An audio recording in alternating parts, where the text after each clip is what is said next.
Então, para repetir para a gravação, né? Esse texto ele se centra numa crítica à patologização da transexualidade e, obviamente, que as críticas que ela faz à psicanálise, à psiquiatria e a todo o processo de patologização, que não é só da psicanálise, é fundamentalmente de uma lógica médica e biopolítica e psiquiátrica, né? Isso também se estende a toda a psicologia, toda assim, né? A maior parte da psicologia. E ela, então, está volta a uma crítica que a gente já tinha comentado a partir de algum texto anterior, que eu não me lembro mais qual, a respeito desse processo de patologização da transexualidade, da homossexualidade, enfim, as chamadas transidentidades ou homossexualidades, e que, como eu já disse para vocês, é necessário que a psicanálise faça a meia-culpa, né? Que realmente a psicanálise trabalhou e ainda trabalha com uma certa categorização nosográfica que ela herda da psiquiatria do século XIX.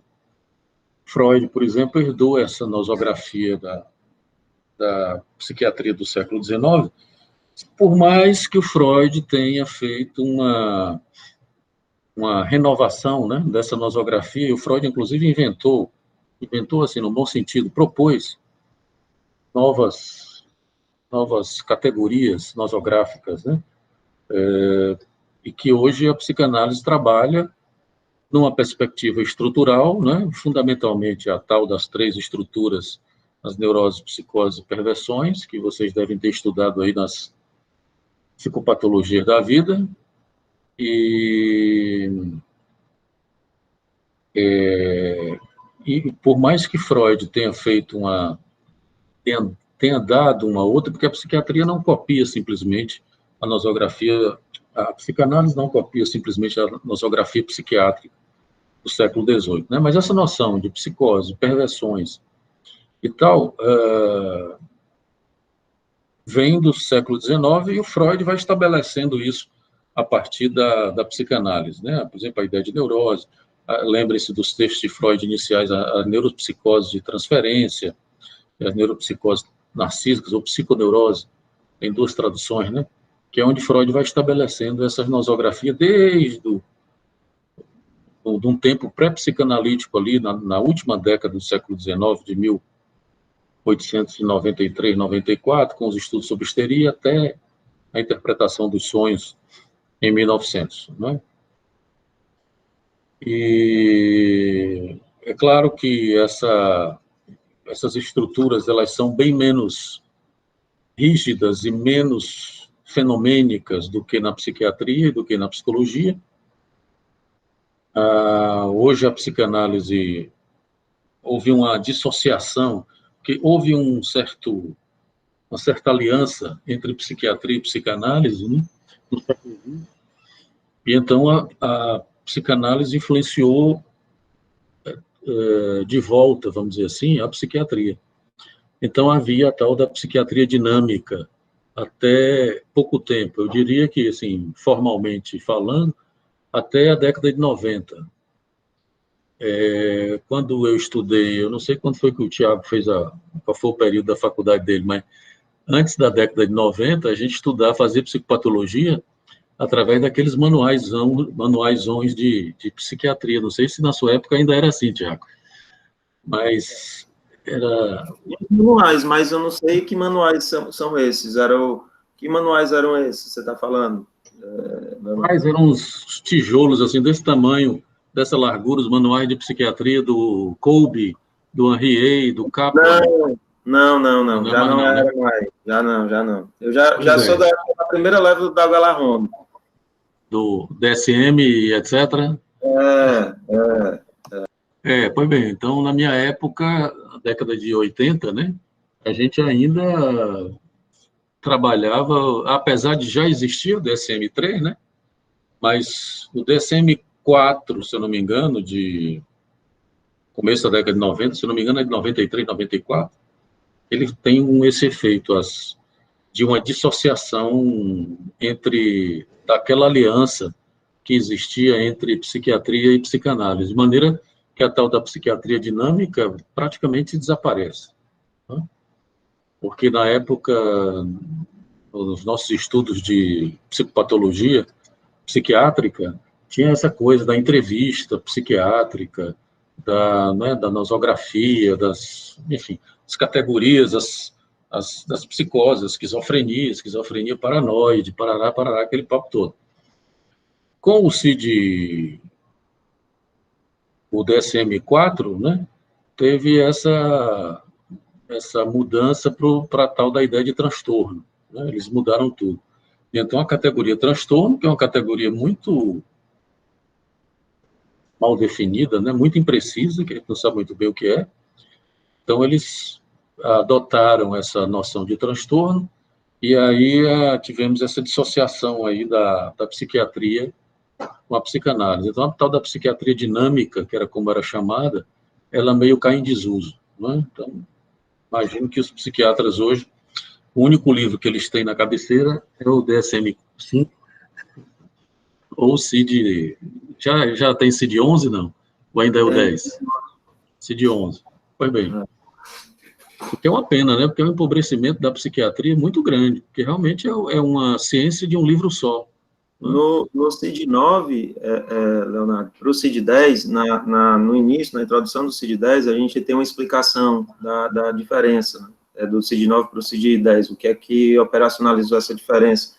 E aí foi justamente isso, demarcando um distanciamento da psicanálise, porque no CID-9 tinha as estruturas ainda estavam ali, por exemplo, a diferença diagnóstica entre neurose e psicose. E aí eles retiram a nomenclatura de psicose, colocam esquizofrenia, então as psicoses clássicas trabalhadas na psicanálise ficam as esquizofrenias, de uma forma geral, e aí eles retiram também de lado dessa categoria maior, que eram as psicoses, antigamente no CID-9, eles retiram de lá o transtorno de personalidade e o transtorno também afetivo de humor.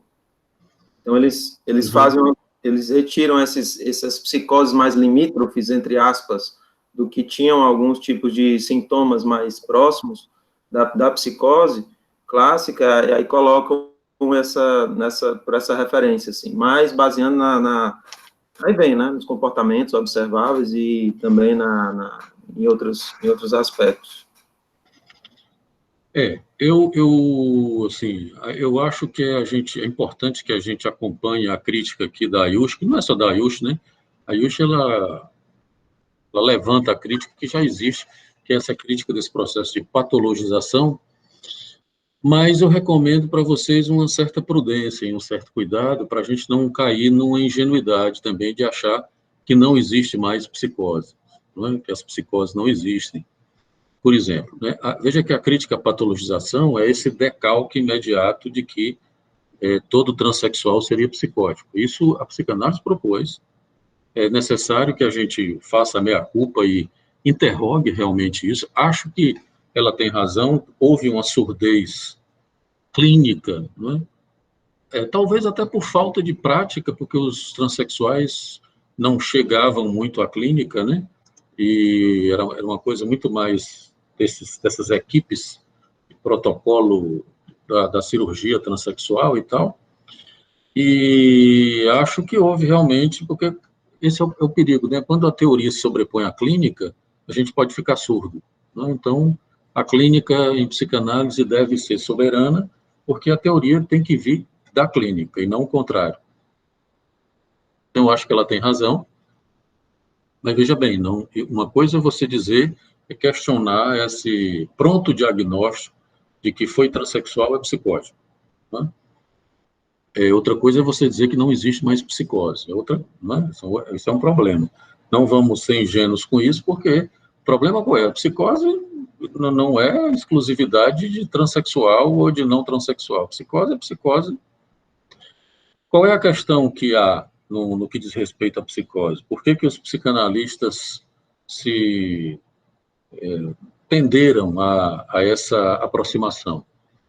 Porque Lacan tem uma proposição, na leitura que ele faz do Schreber, inclusive ela se refere aqui, que ele, não só da Schreber, mas da paranoia, de maneira geral, né, que ele faz uma proposição de que, em algumas psicoses, nós encontraríamos esse empuxo à mulher.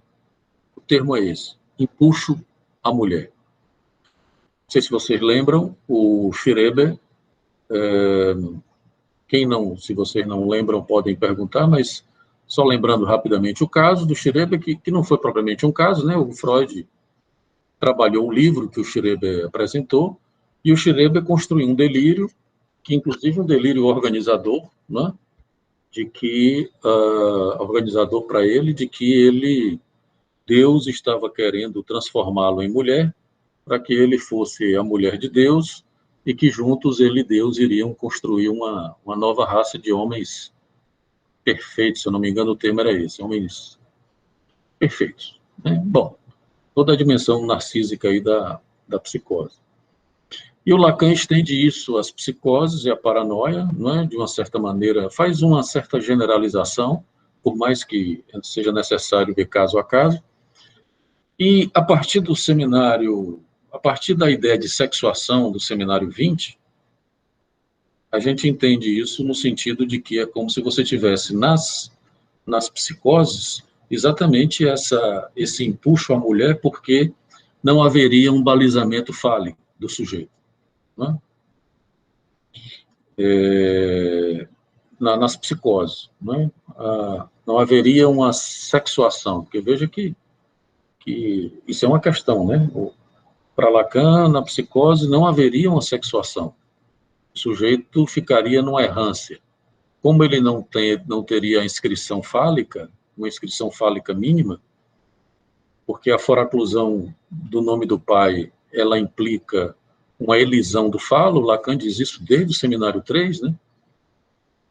E, portanto, o sujeito na psicose, ele não teria uma sexuação, ele, na verdade, não saberia muito bem qual era o sexo dele, né? É muito interessante isso, porque é algo que a gente encontra realmente nas psicoses, mesmo que o psicótico fora de crise, etc., ele saiba, né, ele diga, se você pergunta se é homem ou mulher, por exemplo, ele responde, né? Mas em determinados momentos isso não é algo de uma ordem constituído por uma identificação, né? Guilherme está perguntando aqui o que seria a elisão do falo. Eu vou tentar explicar rapidamente, Guilherme. No seminário 3, Lacan constrói a famosa tese sobre a psicose, de que a psicose seria uma foraclusão do nome do pai. Isso é uma tese que se mantém, mas que depois ela é complexificada e relativizada, dependendo da situação clínica, inclusive. O que é a foraclusão do nome do pai? Primeiro, a foraclusão, o que é? A foraclusão é uma não inscrição psíquica, é uma impossibilidade de uma inscrição psíquica. Diferentemente do recalque, que é um mecanismo neurótico por excelência, que produz uma inscrição psíquica, né, o recalque produz, a foraclusão não produziria. Foraclusão é um termo que Lacan tira do direito, que aqui no direito brasileiro, né, eu já perguntei a algumas pessoas, alguns colegas da área jurídica, e eles acham que o mais parecido é o que chamam de preclusão. Né? Inclusive, já vi essa tradução também, da foraclusão por preclusão. Preclusão o que é? É mais ou menos assim, você comete um crime, você mata alguém, por exemplo, você mata o Bolsonaro. Então, no momento em que você comete um ato real, abre-se um processo simbólico, né? Quem matou o Bolsonaro? Foi você e tal. Esse processo simbólico, Tiago está se acusando, esse processo simbólico, ele opera no simbólico do jurídico, isso estamos falando da questão jurídica, tá? E não psicanalítica. Eu estou fazendo uma analogia. Então, abre-se o processo no campo simbólico do jurídico para inscrever esse fato, né, esse assassinato, no simbólico do jurídico, na lei e tal, né, na inscrição e etc. E se você... E se inscreve também se você é culpado ou se é inocente. Pois bem, esse processo ele tem um prazo, que, se eu não me engano, no direito é de 20 anos. Né? Se esse processo não for julgado nesse prazo de 20 anos, por decurso de prazo, ele é precluso. Ou, se vocês quiserem chamar, ele é foracluído. O que quer dizer? É como se você tivesse assim, abriu-se o processo de inscrição simbólica no jurídico. Mas isso não se inscreveu porque não, no prazo que deveria ter sido fechado, inscrito, ele não se inscreveu. Então, é como se você, para o direito, para o jurídico, por exemplo, é como se aquele crime que você cometeu nunca tivesse acontecido. Ele aconteceu, né? Você matou o Bolsonaro, mas no campo jurídico, depois de 20 anos, ele desaparece. Entende? Ele some, ele não existe. Para o direito, ele não existe. Não foi inscrito no campo simbólico do direito. Danziato, foi a explicação mais psicanalítica que eu já vi de preclusão, e olha que eu já vi muitas, viu? Ah, você é advogada, né, Luciana? Pois é, então diga aí, é isso mesmo? Olha, mas foi muito psicanalítica, viu? Muito lacaniana, mas eu amei. Então, é isso mesmo, né? O nome da preclusão, não é isso, Luciana? Preclusão, realmente o melhor exemplo é esse dos crimes, né? Mas também se opera em outras instâncias, né? E de uma forma muito simples, você comete um crime, o judiciário tem um período de tempo para avaliar esse ato, né? E se o judiciário não faz dentro do prazo pré-estabelecido pela lei, daí esse crime fica impossibilitado de ser atribuída a ele uma penalidade, né? Ele pode, como você disse, ele pode até de fato ter ocorrido, né? Ter provas muito boas, excelentes, né? Mas o judiciário nada mais pode fazer, né? Para que esse sujeito chegue ao final o processo dele, né? Que ele passe por todas as fases processuais. Não vai acontecer mais. Na linguagem lacaniana, é como se você dissesse, no real houve, mas não se inscreveu no simbólico. Né? Existe um fato real, por exemplo, o assassinato, mas esse assassinato não se inscreveu no simbólico. E, portanto, se você tomar isso, tirando do jurídico, né, do direito, para a inscrição psíquica do sujeito, você teria exatamente a foraclusão do nome do pai como sendo um significante que faz um limite ao gozo do outro. Né? O nome do pai é fundamentalmente um significante que barra o gozo do outro. Né? O melhor exemplo do que é o nome do pai, que eu acho que é muito bom, eu já falei disso várias vezes para vocês, que é a história do pega-pega, da brincadeira do pega-pega, né? A gente brinca de pega-pega quando é criança e você se oferece arriscadamente, você se oferece como objeto para a demanda do outro e diz, olha, nem me pega, nem ainda fica curtindo com a cara do outro, para provar que a criança, quando diz nem me pega, ela ela atiça a demanda do outro, o gozo do outro, que ela se oferece como objeto, mas para provar que ela tem uma competência fálica de não se deixar capturar ou pegar pelo outro. Né?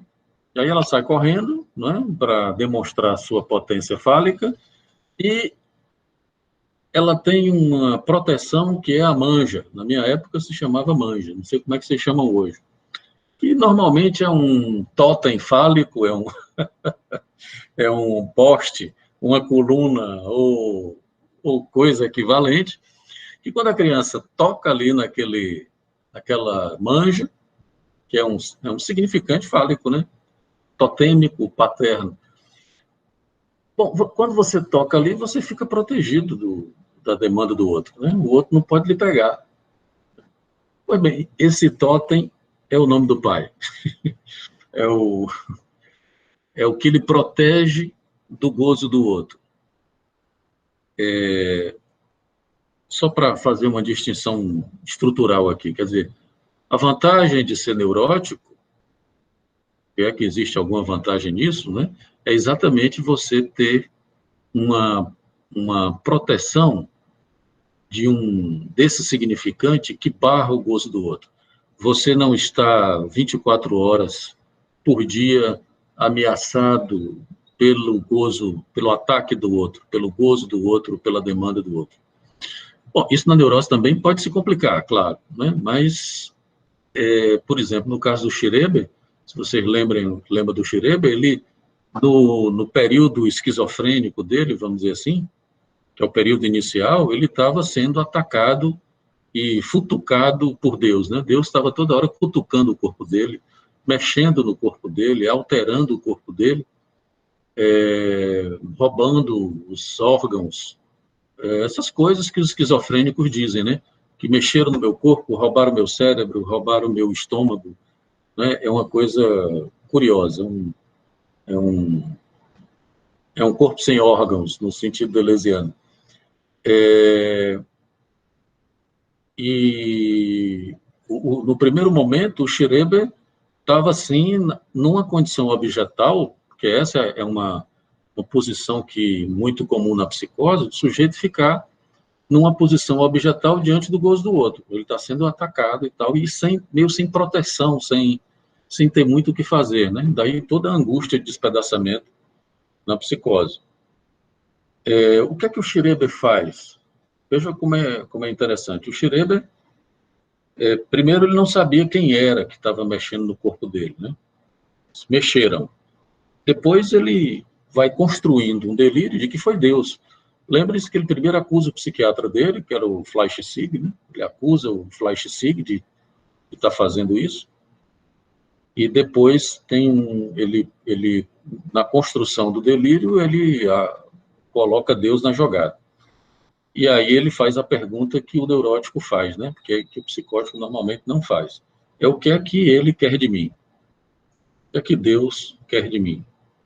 E aí ele constrói o delírio de que o que Deus quer com ele, mexendo no corpo dele, é transformá-lo em mulher. Veja que é uma sexuação delirante do Schreber, não é? Mas é uma sexuação, como diz Lacan, é uma metáfora paterna delirante. Eu diria que é uma sexuação delirante e que resolve, vamos dizer assim, resolve o problema do Schreber, pelo menos ali, temporariamente, né? Porque ele se tornando a mulher de Deus, ele casa com Deus simbolicamente, né? Ele passa a ser a esposa de Deus. Veja que é diferente você ser a esposa de Deus ou você ser um objeto que Deus está futucando e gozando, mexendo no corpo, sabe-se lá para quê.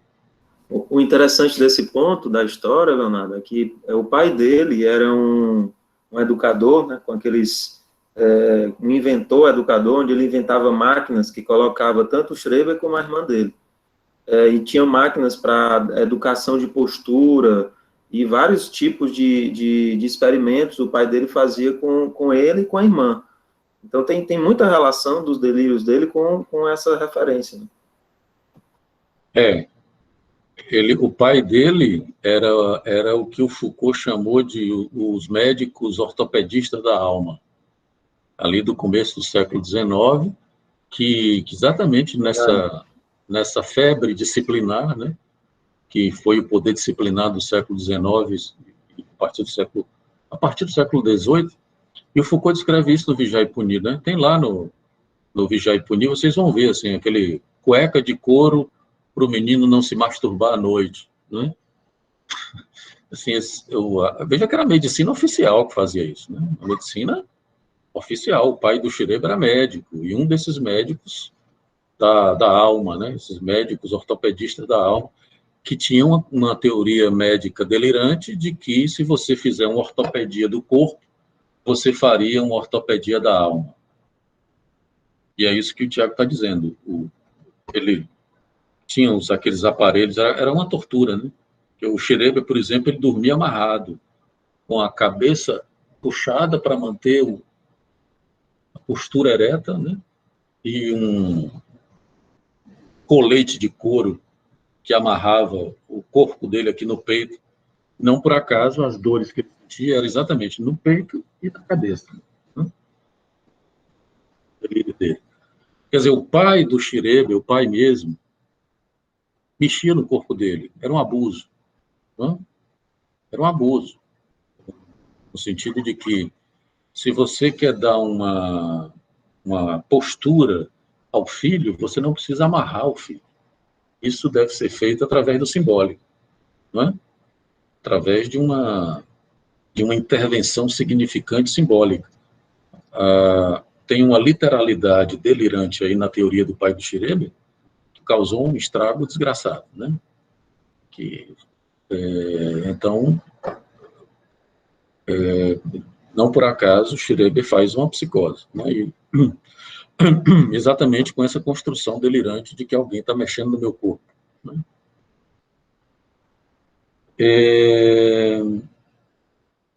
Sim, mas ainda não respondi a pergunta do Guilherme. Então, veja bem, a foraclusão, a foraclusão não, o nome do pai, barrando esse gozo do outro, porque isso é a condição estrutural do sujeito para todo mundo, não é só no psicótico, não. Como eu já disse para vocês, eu falei disso segunda-feira lá na invenção, a posição originária de todo sujeito, ela é objetal.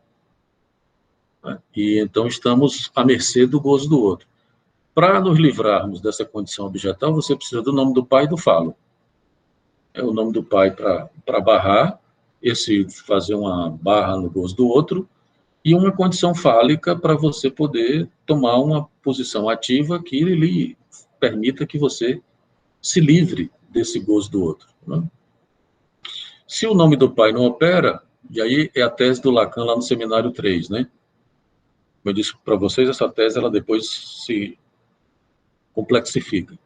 Se há uma foraclusão do nome do pai, consequentemente vai haver uma elisão do falo. Lacan constrói o esquema R, não sei se vocês lembram, letra R de rato. Tem o esquema L, né, que é um Z, e tem o esquema R, que é um quadradinho cortado com 2 cortes no meio, não sei se vocês já viram isso. Deixa eu ver se por acaso eu tenho ele aqui.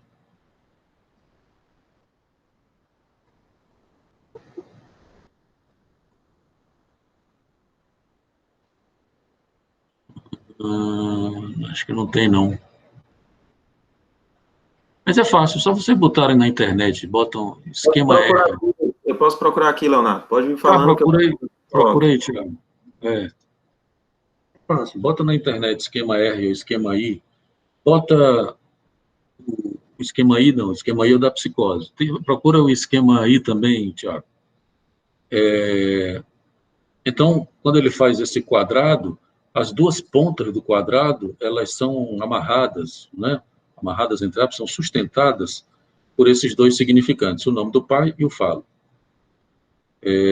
Tem uma relação imaginária especular entre o sujeito e o outro materno, né? E tem duas pontas nesse quadrado, que uma ponta é o falo e a outra é o nome do pai. Quer dizer, se você tem uma foraclusão do nome do pai, é como se fosse assim amarrações, né? Amarrações da estrutura, mesmo que essas amarrações não sejam rígidas. Se você tem a foraclusão do nome do pai, essa ponta solta, é como se fosse uma folha de... Vou pegar uma folha aqui, né?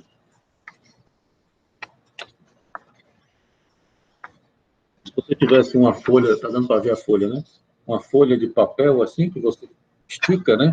Então ela está segurada pelas duas pontas, estão vendo aqui, né?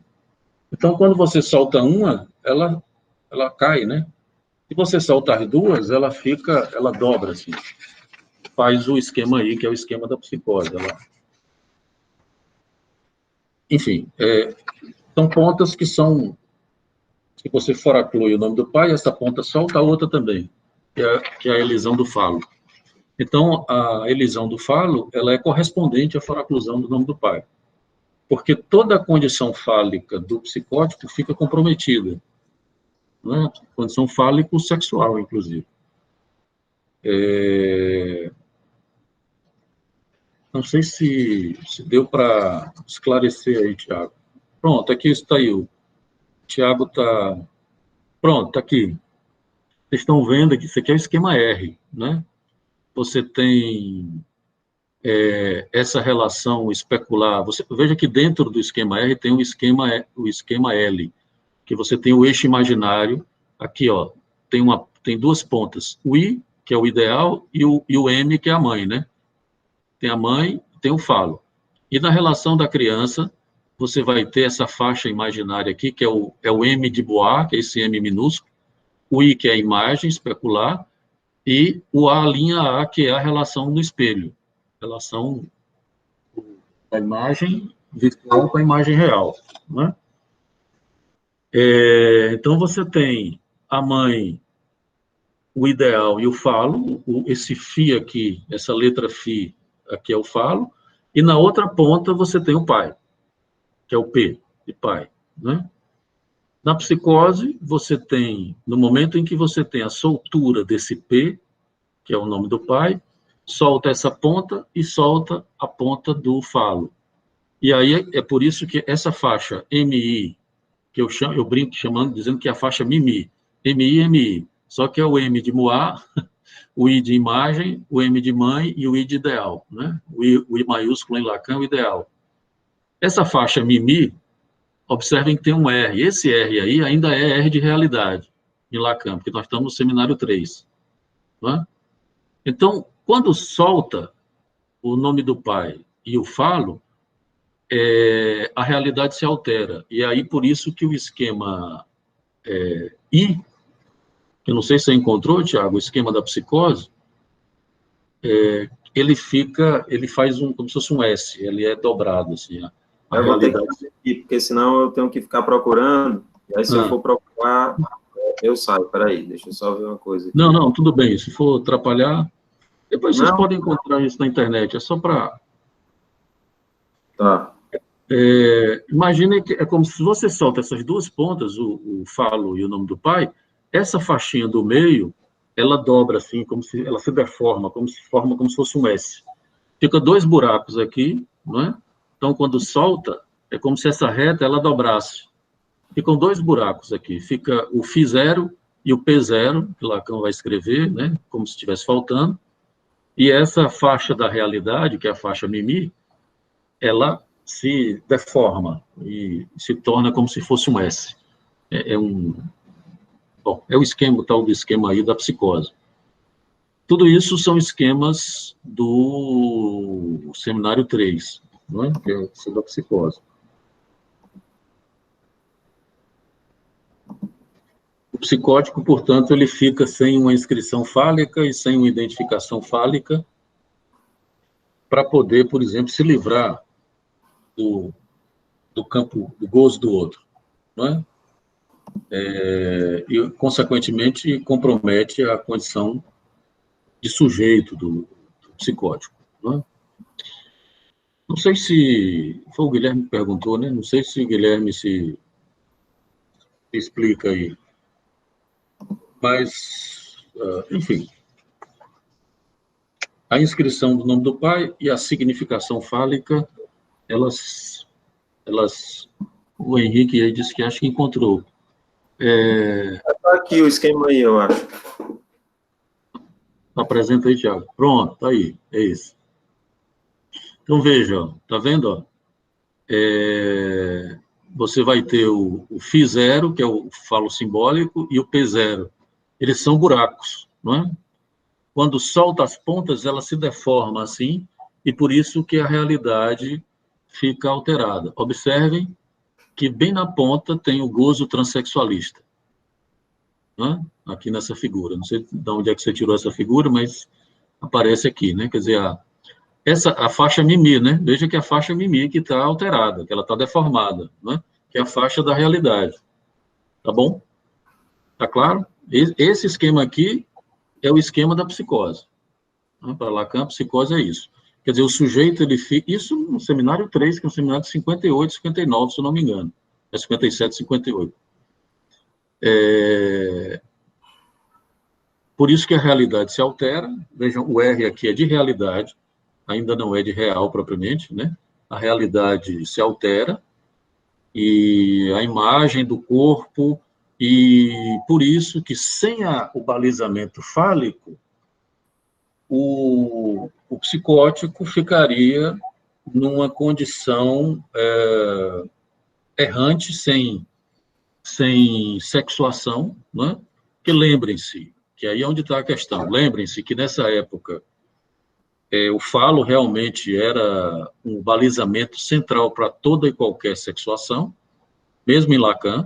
Estamos no seminário 3, né? Do seminário 3 para o seminário 20, rola muita coisa, são 17 seminários, não é? Então, aqui estamos ainda nessa condição que é muito freudiana, né? É claro que Lacan já está dando as novidades dele, já está introduzindo as novidades dele, a topologia, por exemplo, isso aqui são topologias de superfície do Lacan, mas o falo ainda é a referência central. Não é? Tá certo? Tá claro? E aí você vai ter, exatamente, na imagem, porque ele está falando do Schreber, né? A imagem aqui se altera em Schreber. Lembre-se que o Schreber olhava para o espelho e via o corpo dele se transformando em mulher. Ele via, alucinatoriamente, ele via os cabelos crescendo, os seios crescendo, ele via, alucinatoriamente, não é? Tá? Isso é de onde se tirou essa ideia de que, por exemplo, o transexual ele poderia estar numa certa condição psicótica. E aí isso é complicado. E realmente a Yus tem razão, uma série de... Não sei se a gente pode tirar esse esquema ou alguém quer... Isso vocês encontram, pode tirar, Thiago. Tá. Eu acho que é interessante também esse ponto, Leonardo, da gente lembrar que, assim, quando ele vai falar a respeito desse empuxo à transexualidade,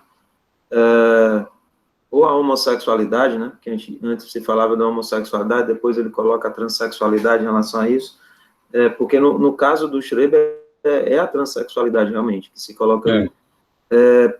Ele relaciona também, ele faz uma relação da psicose paranoica, né, da paranoide, digamos assim, quando a gente pensa na questão da paranoia e do mecanismo de projeção, onde ele vai trabalhar muito forte isso, porque foi a tese doutoral dele também, né, onde ele vem trazendo essas referências, e aí sim a gente tem, por exemplo, no campo das paranoias, um certo empuxo a essa perspectiva, né? Mas isso não quer dizer que todo transexual é um paranoico, ou então psicótico, né? Psicótico paranoico, digamos assim. Porque o que é que Lacan não tinha nesse momento, né? Do 3 para o 20, seminário 3 para o seminário 20, Lacan constrói, primeiro ele desenvolve todo o campo do gozo, né? Que ele ainda sequer tinha falado nisso no seminário 3 de maneira sistemática. A primeira vez que Lacan fala de forma sistemática sobre o gozo é no seminário 7. Aliás, recomendo muito que vocês leiam, porque é um dos meus preferidos.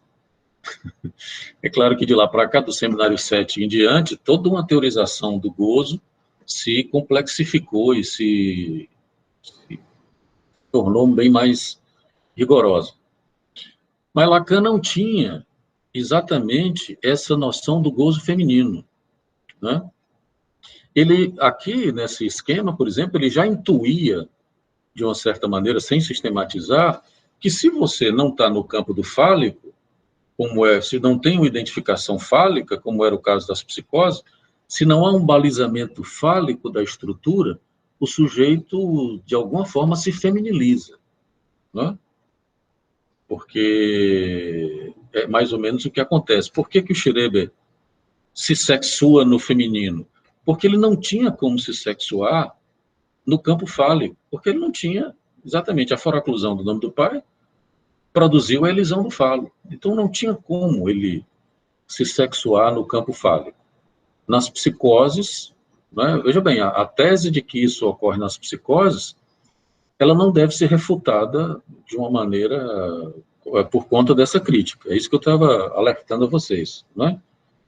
O que não quer dizer, porque aí é onde entra isso que o Tiago está falando, que não quer dizer que o transexual seja psicótico, porque... Já lembrei do João Paulo, Leonardo. Estava aqui lembrando do João Paulo. Pois então.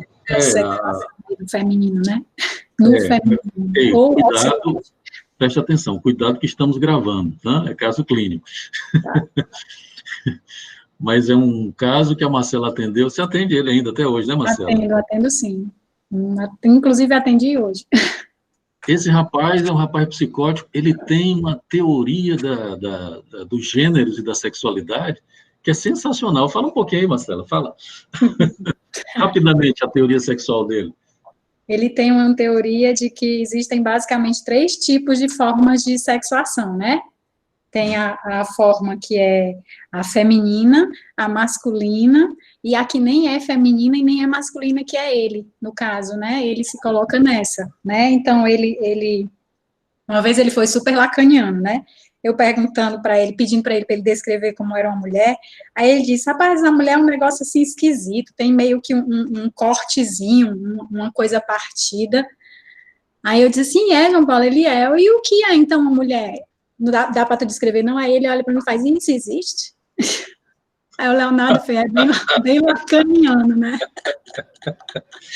Bem lacaniano, ele não consegue ver uma mulher. Toda mulher que ele vê, apesar dele descrever, né, fenotipicamente, que ele diz que tem um cortezinho, quando ele se relaciona com alguma mulher, ele sempre diz que ela é trans, né? Que aí é a criação que ele faz, porque mesmo ele dizendo que tem o homem, tem a mulher, e tem o que nem é homem nem a mulher, nenhuma mulher é só mulher, nenhum homem é só homem, nem um trans, que é ao mesmo tempo os dois, ainda é mais alguma coisa, né? Que a cada vez que ele tenta recriar, é uma teoria sempre em recriação, certo? Eu me lembro que essa teoria já é mais rebuscada, mas ele tinha já é a mais rebuscada. Uma de que a mulher, né, tinha mulher com pênis e a mulher sem pênis, como era? Não me lembro mais direito. Essa já é a evolução maior, né? Porque, por exemplo, porque aí, no caso, quando é a mulher com pênis ou a mulher sem pênis, é quando ele vai dizer se é uma mulher bi, se é uma mulher hétero, né? Porque pode ser uma mulher bi, que é essa que tem pênis, né? Que aí é a mulher bi, que é essa mulher que ele consegue ver. Né? Tipo, ele disse que se relacionou com a prima dele, e de fato ele se relacionou com uma prima dele, só que a prima, quando percebeu as coisas, que ele começou a conversar com a prima, ele assustou muito ela, e a menina não quis mais, né? Então, mas ele chegou a se relacionar, e aí ele diz, não, mas ela não era mulher não, ela era bi, eu vi que ela tinha o pênis lá, né? Sendo que ele nunca viu ela nua, né? Então, mas mesmo assim ele dizia que no canto onde tinha a vagina, tinha também o pênis, né? Tinha um pênis lá também. E os homens que amarram, né, que seriam os homens héteros, que são os que amarram, e os que cortam mesmo. Que também tem esses aí, que tem os que amarram e os que cortam mesmo. Daí eu pergunto, e tu fica onde, João Paulo, nessa situação aí? Aí ele diz, não, eu fico aí em todas elas. E hoje ele não se sente tão mal com isso, né? Antes ele se sentia muito mal. Mas aí, para resolver o problema dele, vou contar a história do que ele cortou, né? Porque ele chegou e disse assim, não, uma vez ele chegou e disse que estava grávido, né? Estava grávido mesmo, olha aí minha barriga como tá grande, né? E aí eu disse, tá mesmo? Ele tá, tô grávido. E aí pedi para ele falar, ele falou. Aí quando foi na próxima, mas será que tu tá mesmo? Porque eu sempre questionava, né, para ver se ele de alguma forma conseguia se sustentar. E aí na sessão seguinte ele voltou, não estava mais grávido, né? Ainda era lá no SPA. Aí ele não estava mais grávido, o que foi que ele fez? Ele, não, eu resolvi o problema. Eu cortei a parte feminina do meu cérebro, fiz uma pequena cirurgia, cortei a parte feminina do meu cérebro, que era rosa, coloquei dentro de um vidro, tapei e enterrei no quintal, lá de casa. Aí pronto. Aí essa situação que ele criou resolveu o problema dele de deixar de engravidar, né, e passou a ficar mais fixado nessa posição masculina, depois da cirurgia. E agora, Leonardo, tu não sabe, mas é uma novidade, mas agora ele inseriu um chip. E o chip que ele inseriu é a psicóloga, que fala com ele, que sou eu, no caso, né, e tem a voz dele, que tem uma voz que é do chip que ele colocou, e a psicóloga, sempre que ele está passando por essas situações de dúvida, de sofrimento, de não sei o que é que eu sou, ou que alguém está querendo, né, estuprar ele não tem mais isso, essa questão dele vir no ônibus apavorado porque ia ser estuprado, porque ia ser violentado e etc., ele não tem mais, porque o chip que tem na cabeça dele, quando ele tem alguma dúvida, o chip vai e diz as coisas para ele, como se fosse eu dizendo as coisas para ele, né, e aí isso dá uma apaziguada para ele. Bem interessante. Bem a prótese fálica, né? O chip, veja que o chip é uma prótese do nome do pai, né? É muito interessante, porque é exatamente isso. O chip protege ele do gozo do outro. Ele não está mais à mercê de ser estuprado, atacado. O gozo do outro está sendo controlado pelo chip. O chip.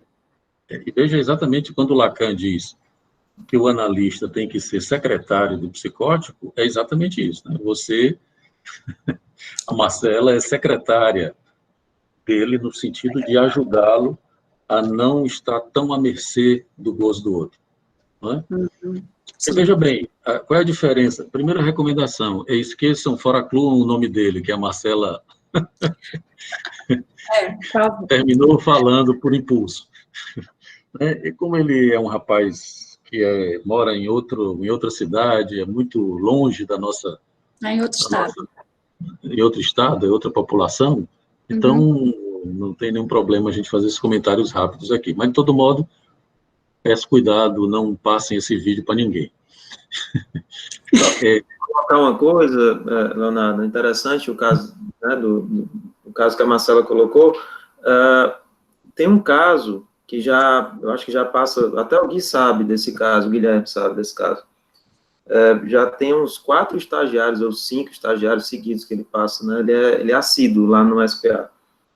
E ele um dos títulos do caso, do relatório, né, que a gente estava conversando com o estagiário, era o homem lésbico. E ele tem justamente essa referência, porque ele odeia as mulheres. E ele é todo Bolsonaro, e tem toda uma construção bem, também delirante a respeito do mundo, e do mundo que é cor-de-rosa, que quer ser esse arco-íris, essas cores, e isso é todo um projeto, e China, e lá vai todas essas coisas todas aí. E o interessante é que ele também faz uma articulação com a transexualidade, mas por uma outra perspectiva, assim. Ele também, ele consegue, quando ele fala da mulher, ele tem uma raiva tão grande da mulher, que muitas vezes ele tem que dizer algo, né? E ele passa por algumas situações de dificuldades mesmo, de ele ter que falar, e aí algumas pessoas já quiseram bater nele, e ter alguma coisa nesse sentido. Então, a gente percebe o quanto ele traz um certo desejo, não só de ter a mulher, mas também de ser a mulher, né? E tem tudo isso aí nas questões dele e tal, e a dificuldade também de dele se relacionar, porque para ele toda mulher é homossexual, né? Então ele traz isso, é homossexual, e tem um pacto aí com as atrizes da Globo, e tem toda uma construção, assim, delirante em função disso. Acho até interessante pensar em fazer um artigo com os 2 casos. Seria até legal. Ele tem na mesa dele um artigo há séculos do João Paulo, né? Ele tem na mesa dele, entendeu? Na mesa dele, faz Só que do lado do artigo, viu, dona Marcela, tem também a sua dissertação, viu? Que você tem que qualificar. Mas ela tem razão, mas é muito interessante. Porque, veja... Viu a parte do ela tem razão, né? Vocês ouviram, né? Depois da qualificação, a gente conversa. Tá bom, estou esperando.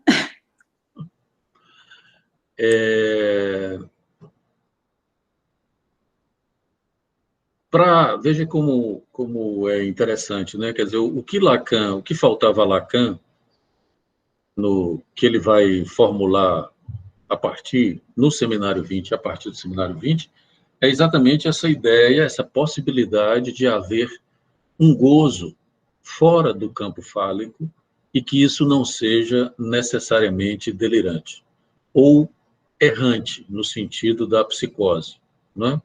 Porque o psicótico ele fica no errância, ele fica sem sexuação. Esse eu acho que é o primeiro equívoco da tese de que o transexual ele é psicótico. Porque, veja bem, o transexual ele tem uma sexuação. Ele se sexuou como mulher. É claro que, sim, podem haver transexuais psicóticos? Pode. Mas isso não pode ser regra geral. Porque pode haver também heterossexual psicótico, na medida do possível, né? Por exemplo. Mas o transexual, ele tem uma sexuação, ele se sexuou como mulher. Né? Não tem... Nós atendemos depois um rapaz não, né? Uma moça, desculpem o equívoco, mas a gente se confunde mesmo às vezes. Era uma mulher trans, não é?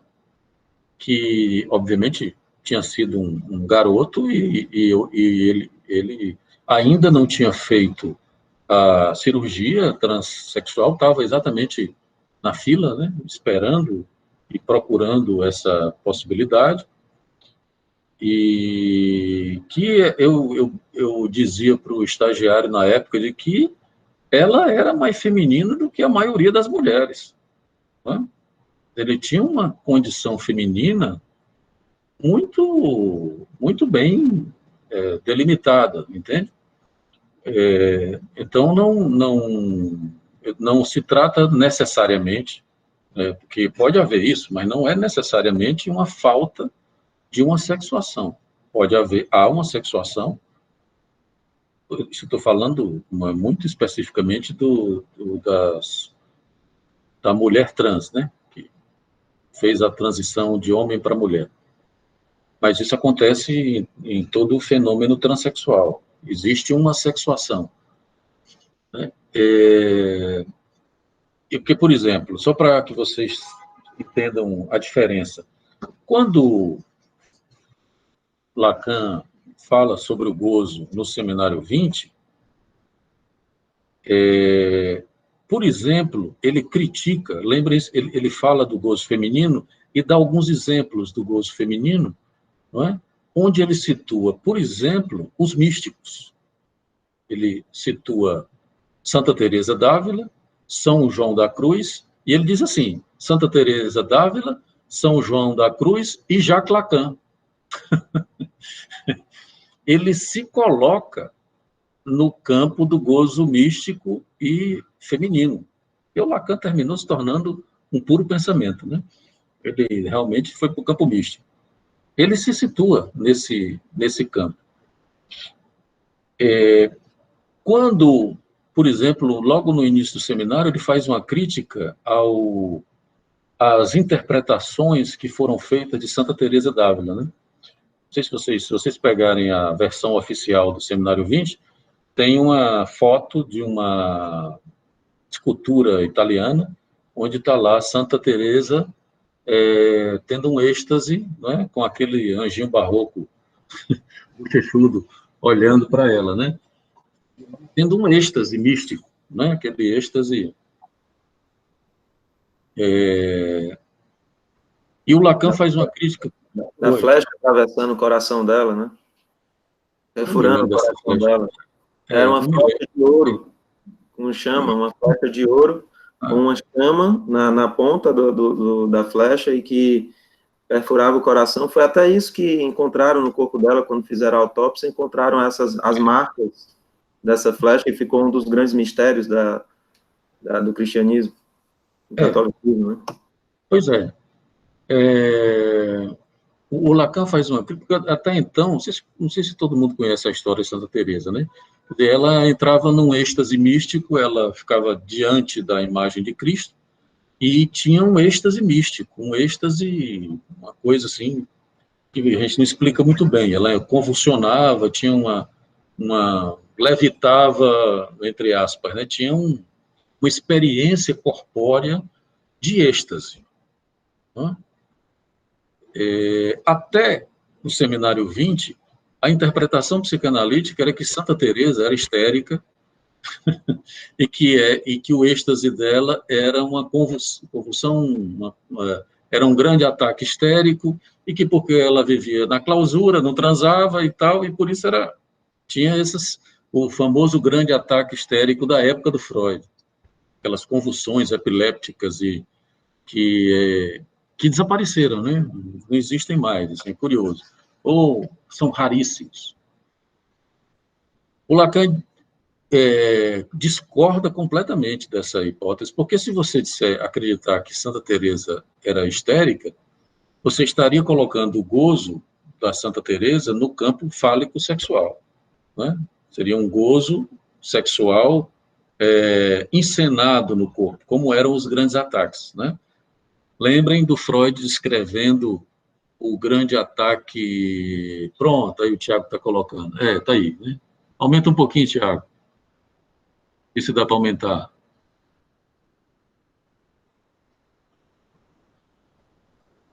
Aí, Santa Teresa, no êxtase místico, o anjinho barroco, esse anjinho barroco é sensacional, né? Essa bochechinha do anjinho barroco olhando para ela. E o Lacan discorda completamente, porque o que ele vai dizer é que não é isso, é o contrário, é que Santa Teresa, o êxtase de Santa Teresa é um gozo místico. E o gozo místico é um gozo fora do fálico, fora do sexual, tal como o gozo feminino. Para você ter um gozo místico, você precisa sair do fálico. Então, veja que Lacan está considerando a possibilidade de você sair do fálico sem ser psicótico e nem histérico. Né? Tanto é que ele não concorda com a ideia de que os místicos são psicóticos. Não necessariamente. Né? Então, veja que a mesma lógica, nós poderíamos, não sei por que os psicanalistas não consideraram isso, psicanalista de renome, né? Como ela cita aqui, o Safwan, o Semarck, o Fradney, caras que têm um nome importante na psicanálise lacaniana. E, da mesma forma, nós poderíamos considerar a mesma lógica do gozo místico para o transexual. Entende? Não estou dizendo que o transexual está no campo do místico, não é isso, não. Né? Mas no sentido de que é possível você estar fora do fálico sem necessariamente estar no campo da psicose. Né? Guilherme colocou alguma coisa aqui? Sim, exatamente. Quer dizer,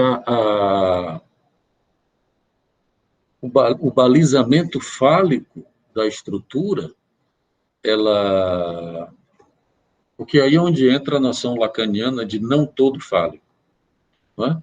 Veja que não todo fálico não quer dizer não fálico, não é? Mas alguma coisa que implica, porque a condição fálica do sujeito ela é crucial para a posição do sujeito em psicanálise. Não é? Mas veja bem, isso não quer dizer que o fálico seja necessariamente homem. O fálico é masculino. Isso é uma coisa. Né? Você vê, por exemplo, a condição histérica ela é fálica, que é uma condição masculina. Então, não estamos falando de homem e mulher, né? Estamos falando do masculino, do gozo masculino e do gozo feminino.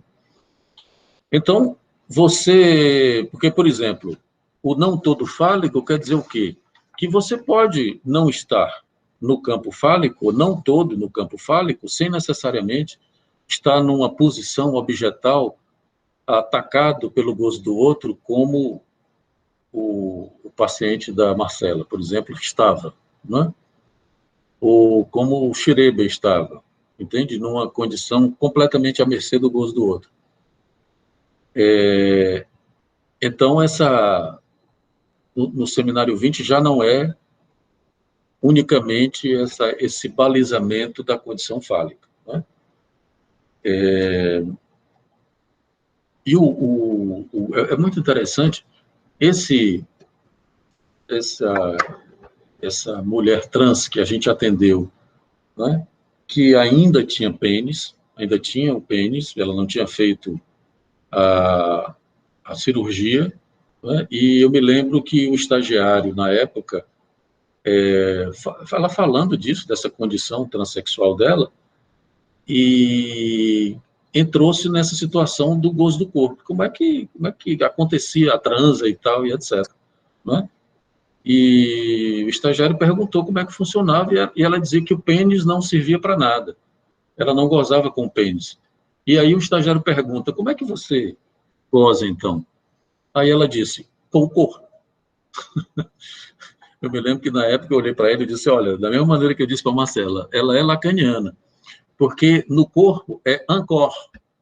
Ancor, lembre-se, é o título do Seminário 20, né, que está traduzido como mais ainda, mas que tem um jogo de palavras, né, que é ancor em francês, ancor junto, ancore, né, se escreve ancore, é ainda ou mais ainda. Se você escreve ancor, pode ser no corpo, né? Tem uma questão fonológica aí, né? Ancor e ancor, ainda e no corpo, né? Em francês. É um jogo fonológico de Lacan. Enfim, é só para... Vamos voltar para o texto, né? De que a crítica ela é absolutamente pertinente, porque não necessariamente você precisa colocar o sujeito numa... Porque você pode, por que não pensar que o transexual é não todo fálico, né? Enfim, e aí ela comenta que todo o caráter patologizante de todo o processo que vocês conhecem, né, o transexual, para fazer, por exemplo, a cirurgia, tem que passar por todo um protocolo, tem uma equipe essa moça que a gente atendeu, ela estava exatamente aqui em Fortaleza, faz isso, ali no Hospital das Clínicas, né, tem uma equipe e tal, e inclusive a gente recomendou que ela procurasse essa equipe, que ela não sabia muito bem como é que funcionava. E ela foi encaminhada para essa equipe lá. Então, tem que passar por uma equipe, são 2 anos um processo que o trans tem que esperar para poder fazer a cirurgia, enfim, né?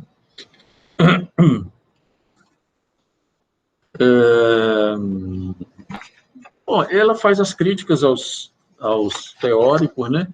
Que é, inclusive, esse que eu falei, né? De renome, a Colette Chilin, que é também um nome conhecido, o Frainet, o Melman, não, o Semark, enfim, Safouin.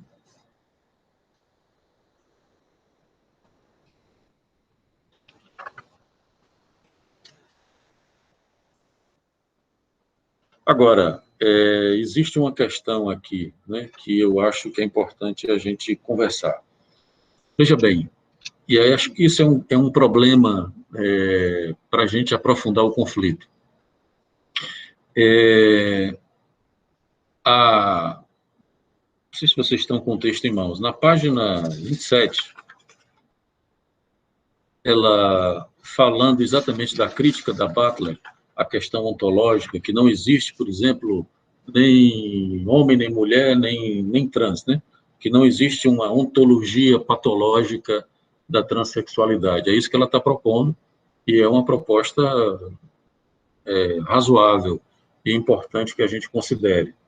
Exatamente partindo do pressuposto de que não existe nenhuma natureza ontológica dos sexos. Não existem homem ou mulher ontologicamente. Isso a gente já sabe, tanto do estudo de gênero como em Lacan é assim também, não tem ontologia. Né? Então, ela está dizendo assim, olha, o transexual ele tem que ser considerado, então, como não há ontologia, não há diferença anatômica, inclusive não há uma diferença anatômica entre os sexos, essa diferença é muito mais lógica, inclusive em Lacan é assim, do que propriamente anatômica, então não tem por que considerar o transexual um sujeito, por exemplo, no campo da psicose. Então, o que é que me incomodou nessa questão dela aqui, né? É que ela, como se ela dissesse assim, olha, basta que no campo da instituição cultural de gênero o sujeito se reconheça como transexual, que isso estaria estabelecido, não tem por que patologizar isso. Tudo bem, né? Até aí tudo bem. Mas veja que quando se coloca a questão de que não há ontologia da diferença sexual, nem do sexo, etc., tanto nos estudos de gênero como na Butler, existe o risco de você colocar a problemática da sexuação apenas no campo do simbólico, histórico e cultural. É aquilo, segunda-feira eu estava falando nisso, lá na invenção, de uma sexuação unicamente política, histórica e cultural.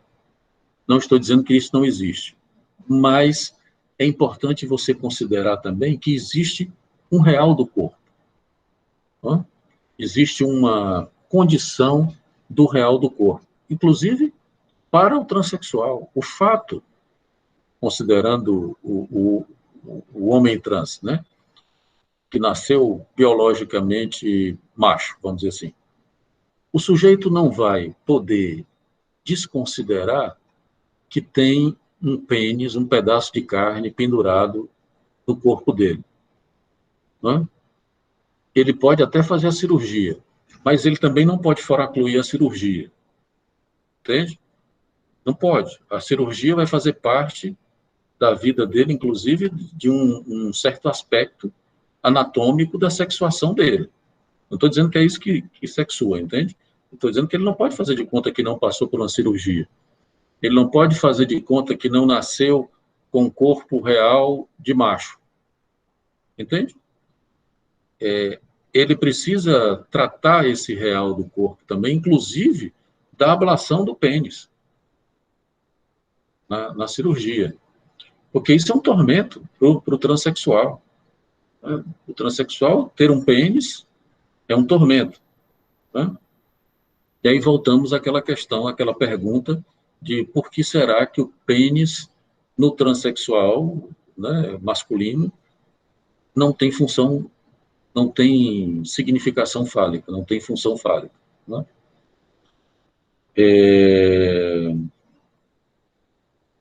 Bom, porque, veja bem, não há ontologia da diferença anatômica entre os sexos, mas a imagem do corpo, ela se ancora também numa imagem real.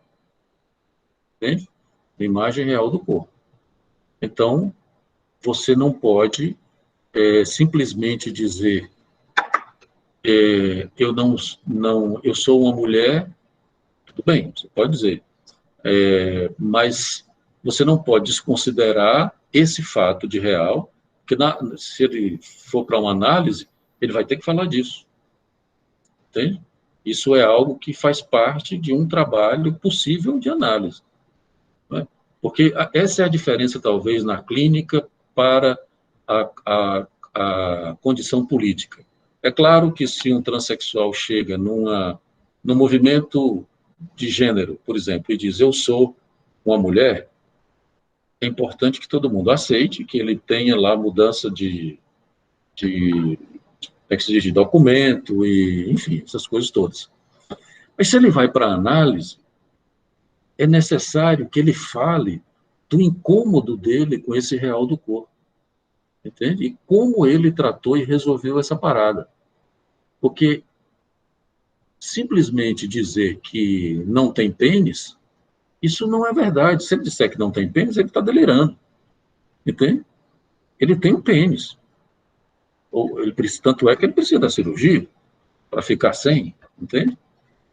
Tem uma questão aí que implica o real do corpo, o real anatômico do corpo, e veja bem, eu não estou dizendo que o real anatômico determina a sexuação, não é isso. Eu estou dizendo que ele está lá e você não pode fazer de conta que ele não está lá. Não é? Da mesma forma você reclamar se é alto, baixo, gordo, magro, o que for, não é a mesma coisa, obviamente, mas é da mesma linhagem, vamos dizer assim. É um problema dessa ordem. Vocês estão entendendo onde eu estou querendo chegar? Quer dizer, a sexuação, ela não pode ser considerada unicamente no campo do simbólico.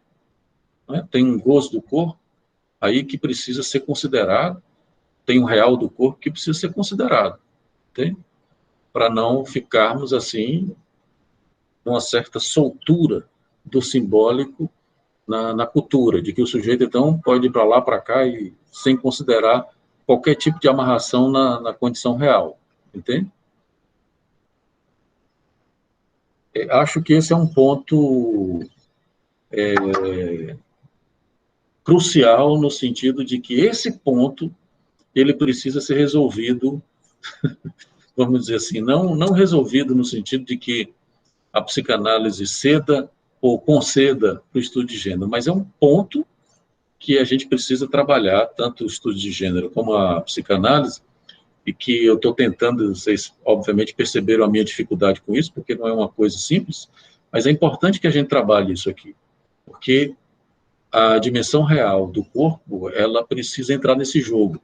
E a impressão que eu tenho é que nos estudos de gênero é como se isso não fosse muito considerado. É apenas uma questão política e simbólica, que a cultura vai para lá, vai para cá, você vai para lá, vai para cá. E a dimensão real do corpo não se ancora. Enfim, é uma questão aí que eu deixo para a gente discutir e desenvolver, né? Quem sabe na jornada.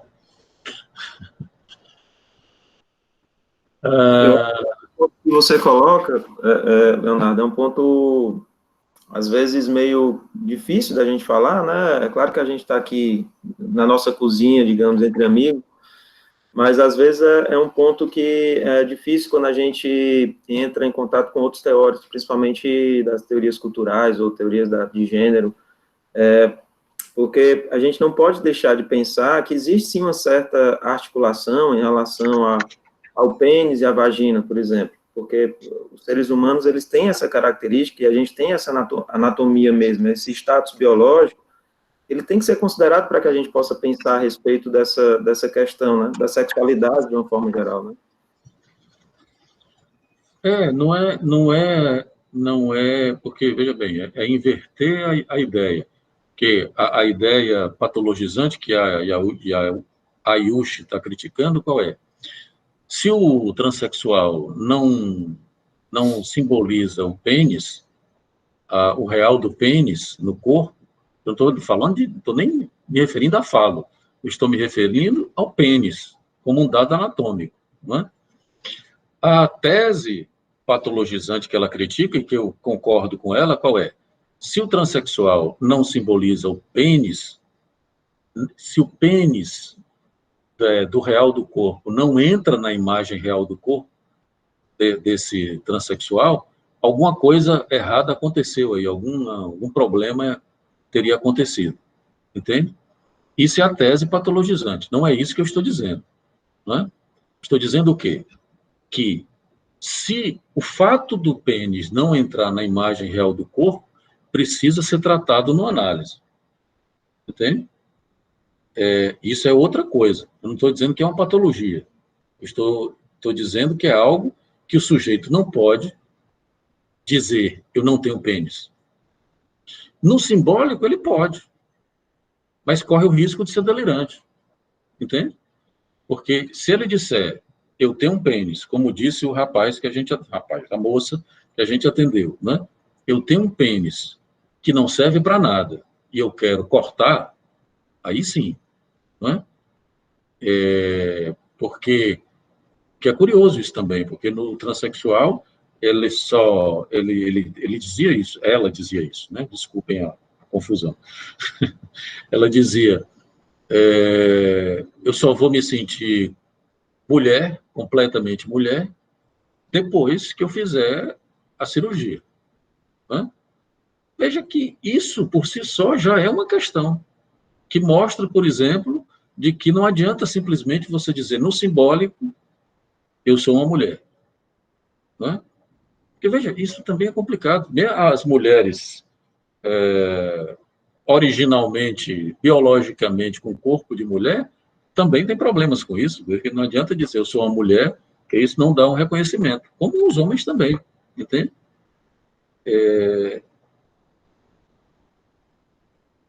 Bom, enfim.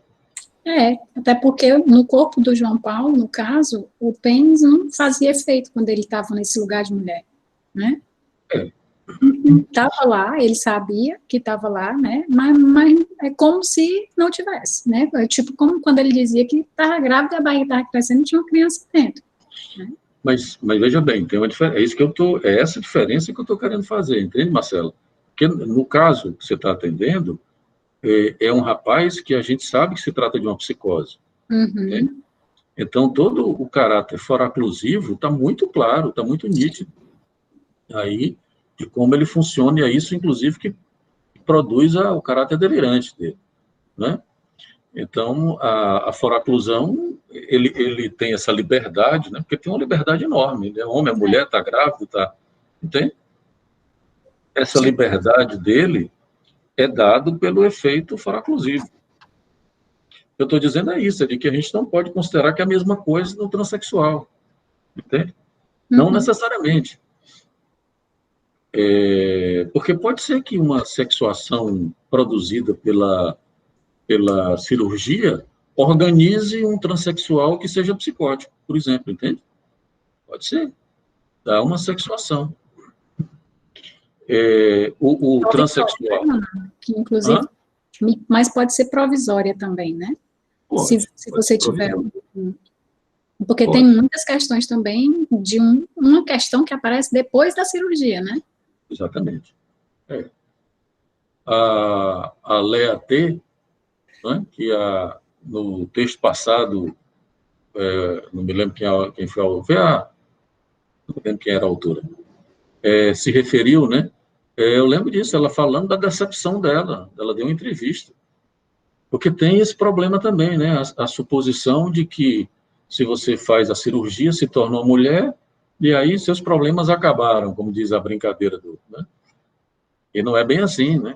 No momento em que você se torna mulher pela cirurgia, não que não fosse antes, né? Mas esse arremate dessa condição abre uma série de problemas muito próprios de toda mulher, que imagino que já vinham antes, né?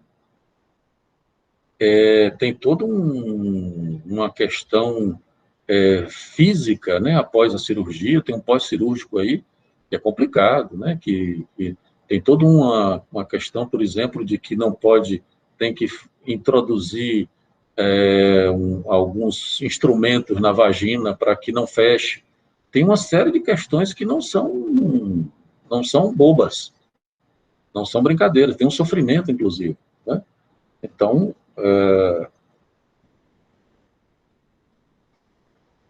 enfim. Bom, então, 3 horas da tarde, acho que a gente pode parar, né?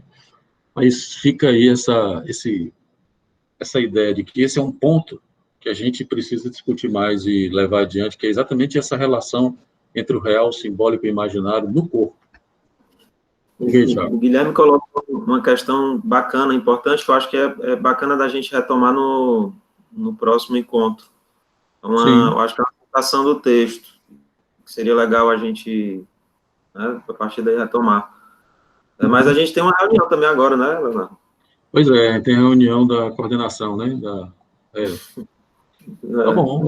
Vou recomendar ao Guilherme, se ele puder recolocar a questão na próxima quarta, para a gente partir daí. Tá bom? E já ir para o próximo texto, que eu confesso que não sei qual é, mas está lá na programação. Tá bom? Então tá, gente. Boa tarde. Tchau, até Até. a próxima quarta. Abraço.